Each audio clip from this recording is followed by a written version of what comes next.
Hi dears, നിങ്ങളുടെ മനസ്സിൽ എന്തെങ്കിലും ഒരു ചോദ്യം ഉണ്ടെങ്കിൽ ആ ചോദ്യത്തിനുള്ള ഉത്തരം അതാണ് ഇന്ന് നമ്മൾ നോക്കാൻ പോകുന്നത്.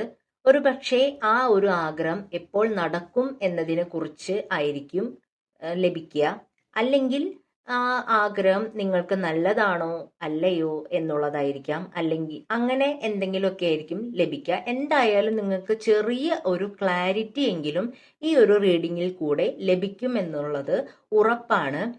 അപ്പോൾ ഞാനിവിടെ 2 പൈൽസ് ആയിട്ട് എടുക്കാനാണ് ഉദ്ദേശിച്ചിരിക്കുന്നത്. അപ്പോൾ പൈൽ നമ്പർ 1 ഇതാണ്. Pile number 1. പൈൽ നമ്പർ 2 ഇതാണ്. Pile number 2. അപ്പൊ നിങ്ങളുടെ മനസ്സിലെ ആ ചോദ്യം ഒന്ന് ആവർത്തിച്ച് പറഞ്ഞ് ഇതിലേതെങ്കിലും ഒരു കാർഡ് സെലക്ട് ചെയ്യുക. സെലക്ട് ചെയ്തു എന്ന് വിചാരിക്കുന്നു. ഇല്ലെങ്കിൽ ഒന്ന് പോസ്റ്റ് ചെയ്തിട്ട് വീഡിയോ തുടർന്ന് കാണുക. സെലക്ട് ചെയ്തതിന് ശേഷം വീഡിയോ തുടർന്ന് കാണുക. അപ്പൊ സെലക്ട് ചെയ്തു എന്ന് വിചാരിക്കുന്നു. പൈൽ നമ്പർ 1 നമുക്ക് നോക്കാം. നിങ്ങളുടെ ആഗ്രഹത്തിനെ കുറിച്ച് എന്തെങ്കിലും ഒരു ക്ലാരിറ്റി. ജാനുവരി, ഓക്കെ. നിങ്ങളുടെ മനസ്സിൽ ഉദ്ദേശിച്ച ആ ഒരു കാര്യം ജാനുവരിയിൽ നടക്കും. ഇപ്പോ ഒക്ടോബർ അല്ലേ ഈ മാസം, 2 മാസത്തിനുള്ളിൽ നടക്കും. അടുത്തത് പൈൽ നമ്പർ 2. ഇവരുടെ ഉത്തരം create space for it to happen sooner.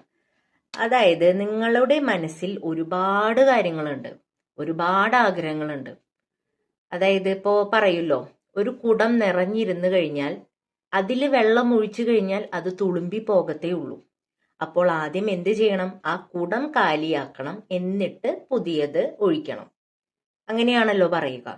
അപ്പോ നിങ്ങളുടെ ഈ ഒരു ആഗ്രഹം നടക്കാൻ വേണ്ടി കുറച്ച് സ്പേസ് നിങ്ങളുടെ ഉള്ളിൽ ഒഴിച്ചിടാനാണ് പറയുന്നത്. അതായത് അത്രയും നിങ്ങൾ ഓരോരോ കാര്യങ്ങളിൽ ഇൻവോൾവഡ് ആയിക്കൊണ്ടേയിരിക്കുകയാണ്. അത് കാരണം ഈ ഒരു ആഗ്രഹം, നിങ്ങൾ ഇപ്പോൾ മനസ്സിൽ വിചാരിച്ച ആഗ്രഹം നടക്കാൻ കുറച്ച് ബുദ്ധിമുട്ടുണ്ടാകും. അതിനാൽ നിങ്ങളുടെ ഉള്ളിൽ അതിനു വേണ്ടി, ഈ ആഗ്രഹം നടക്കാൻ വേണ്ടിയിട്ടുള്ള കുറച്ച് സ്പേസ് ഒഴിച്ചിടാനാണ് പറയുന്നത്. അപ്പോൾ ഇതൊക്കെയാണ് നിങ്ങൾക്കുള്ള റീഡിംഗ്. Thank you dears.